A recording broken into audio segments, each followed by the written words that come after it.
एक ऐसा एंटीबायोटिक जिसके बारे में जानना बहुत जरूरी है। लगभग सब लोग इसको यूज किए होंगे आजकल। आज हम बात कर रहे हैं आपका amoxicillin and potassium clavulanic acid. आप बात करेंगे आपका पेडियाट्रिक में आपका Clavam drop, Clavam BID syrup and Clavam forte.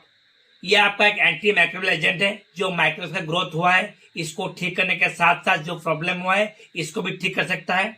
यह आपका मेनली आपका नोज, थ्रोट, आपका ईयर, आपका चेस्ट, आपका बॉडी, आपका स्किन, नहीं तो आपका यूरिनरी ट्रैक्ट जो इन्फेक्शन हुआ है, जहां पे बैक्टीरिया का ग्रोथ हुआ है, यह आपका ठीक हो सकता है। इसमें क्या है, देखिए, जब भी आपका छोटे बच्चे होते हैं तो आप क्लावम का ड्रॉप लेंगे, बड़े 1 साल के ऊपर क्लावम का बीआईडी सिरप लेंगे। इसको लेने पे आपका जो बुखार हो रहा है या फिर जो भी इन्फेक्शन हो रहा है, खांसी हो रहा है, यह आपका ठीक हो सकता है। ऐसे इंटरेस्टिंग वीडियो के लिए हमारे चैनल को लाइक कीजिए।